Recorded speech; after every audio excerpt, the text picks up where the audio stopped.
a cinematic work that carries the violent historical breath of the Wild West and stands out prominently in the world of the seventh art. Django Unchained, directed by Quentin Tarantino, is an exceptionally captivating film, hailed by professional critics as a serious portrait of slavery. The film earned 2 Academy Awards in 2012 for Best Original Screenplay and Best Supporting Actor. As we journey through the film, we are treated to moments of humor, unyielding spirit, violence, pride, recklessness, and, above all, the harsh truths imposed upon African American slaves in the United States. Tarantino presents the story with intense drama and a graphic novel-style flair to denounce the brutality of the slave-owning system.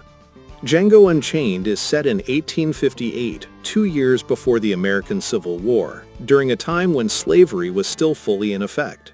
The film opens on a foggy night, with cold air blanketing the dense darkness of a remote forest. A group of slaves is being forcefully transported to a new owner in Greenville. From a distance, the sound of a horse-drawn carriage approaches. It belongs to a bearded man disguised as a traveling dentist. He is Dr. King Schultz from Germany, portrayed by Christoph Waltz. Schultz is on a mission to hunt down the Brittle Brothers, a gang of criminals with a generous bounty on their heads. He seeks to purchase a slave named Django, played by Jamie Foxx, who can identify the whereabouts of the fugitives. After a tense negotiation, Schultz takes out the slave trader with a perfectly executed gunshot, a bullet that speaks louder than words, guaranteeing the success of the deal. His sense of pride and authority is on full display in this moment. It seems like fate that Schultz and Django would cross paths, 2 men with different lives, united in a brutal, unforgiving era. Originally, Django was a symbol of spaghetti westerns, traditionally portrayed as a white European. But director Quentin Tarantino boldly breaks the mold, reimagining Django as a black slave who rises to become a hero. Dr. Schultz makes Django an offer. If Django helps him track down the wanted criminals, he will grant him his freedom. Coming from afar, Schultz appears completely unaffected by the institution of slavery, a striking contrast to the world around him. Here, we witness an open-mindedness and a profound sense of humanity, skillfully portrayed by the director. This fateful encounter is cinematic and violent, yet laced with humor. Schultz's witty manner of speaking and flamboyant dialogue shine through, highlighting Quentin Tarantino's signature talent for blending sharp writing with stylized storytelling.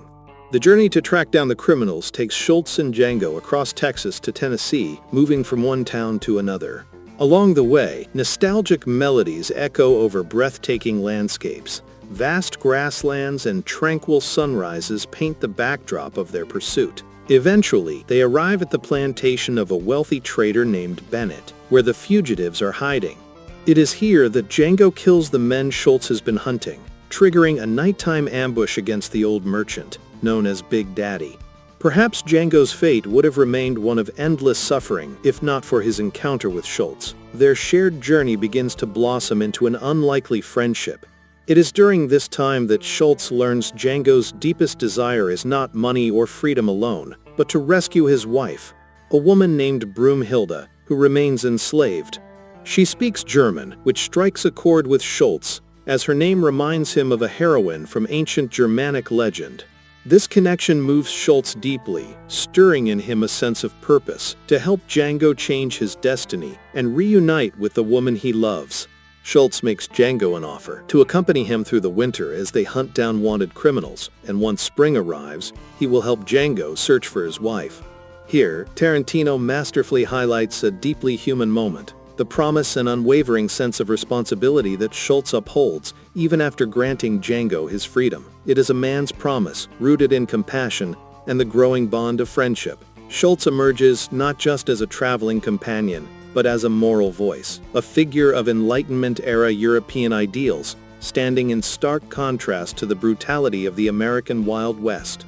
And so the journey begins, with breathtaking scenes shot under sunlight and snow. Django learns and sharpens his gunfighting skills, gradually becoming a seasoned marksman. Through encounters with the many faces of evil throughout the winter, Schultz and Django eventually devise a plan to rescue Broomhilda, Together, they set their sights on a plantation owner named Calvin Candy, portrayed by Leonardo DiCaprio, a man who takes pleasure in organizing brutal fights between slaves for entertainment. The character DiCaprio brings to life is a bloodthirsty madman on the inside, masked by an elegant and aristocratic exterior. With gruesome wrestling matches, flamboyant dialogue, and violent spectacles, Django Unchained becomes a gripping portrait, a raw depiction of the cruelty that defined 19th century America. The setting for this critical encounter is a lavishly decorated mansion, styled with classic Southern charm, evoking the nostalgia of the American South. This meeting marks the beginning of the black man's quest to rescue his princess. Schultz offers an exorbitant price to purchase a slave for the brutal wrestling matches, a strategic move that allows Schultz and Django to gain access to the Candyland plantation. As they travel, the sight of a black man riding a horse shocks the white onlookers, leaving them breathless and bewildered. Such an image remains utterly foreign in a time when slavery still casts a heavy shadow. Django, once a chained slave, has now transformed into a formidable gunslinger. His demeanor, calm, patient, and confident, is etched clearly in his eyes. With his newfound freedom, Django no longer hesitates. He takes control of his destiny, no longer a passive victim but a man reclaiming power over his life. The next event unfolds with brutal force, a chilling display of how the white aristocracy exerts dominance over black lives. A pack of dogs is unleashed to tear apart a runaway slave, whose only crime was attempting to escape the deadly gladiator-style fights. In this world, death is often the only way out. Plantation owner Calvin Candy revels in the torment of black slaves, showing little concern for agricultural production. For him, cruelty is a form of entertainment. In the social hierarchy of that time, a person's worth was determined by the color of their skin. Equality between black and white was a concept that simply did not exist. Schultz grows increasingly disillusioned with the system, visibly repulsed by its inhumanity. Django, on the other hand, simmers with silent rage, the unbearable truth of the slaveholding era burning beneath his stoic exterior. Perhaps violence is not what Django Unchained truly aims to glorify. In the end, it may be the unmasking of injustice and the pursuit of love in the face of oppression that director Tarantino most deeply wants to leave imprinted on the audience. The story builds to its climax when Schultz and Django arrive at the Candyland plantation. Their welcome is laced with dark humor, delivered by the estate's head servant Stephen, brilliantly portrayed by Samuel L. Jackson. Groveling yet cunning, Stephen's presence injects new life into the film's final act. Tarantino shows his brilliance in crafting Stephen as a character whose slyness embodies a more insidious side of the slave system. A lavish dinner is hosted under the pretense of negotiating the purchase of a slave for Mandingo fighting, and everything seems to be unfolding according to plan. However, things quickly unravel. Stephen grows suspicious of Django's wife, Hildy, noticing the subtle but telling attention she pays him. His doubts intensify, and ultimately, Stephen alerts Calvin Candy to the true purpose behind Schultz and Django's visit. It isn't about purchasing fighters at all. Candy's arrogance ignites. The final negotiation between Candy and Schultz becomes a masterclass in tension and theatrical confrontation, pushing the film to its emotional and narrative peak. What follows is both thrilling and thought-provoking, a violent showdown inside the grand halls of Candyland that brings the curtain down on deception, injustice, and restraint. This segment serves as a subtle yet biting satire from Tarantino, offering a powerful critique. Slavery is not innate, it is man-made. And ironically, the embodiment of this critique is Stephen himself. While Django riding a horse symbolizes freedom and agency, Stephen willingly abandons that very possibility. Candy himself admits that previous generations of house slaves had opportunities to kill his father and escape, yet they did not. Now right out there on that porch, 3 times a week for 50 years, old Ben here would shave my daddy with a straight razor. Now, if I was old Ben, I would have cut my daddy's goddamn throat, and it wouldn't have taken me no 50 years to do it neither. But he never did. Why not? Stephen, though born black, has fully internalized the mindset of subjugation, choosing loyalty to the white master over solidarity with his own people. In doing so, he becomes Django's most dangerous enemy, not just because of his cunning, but because he too is black.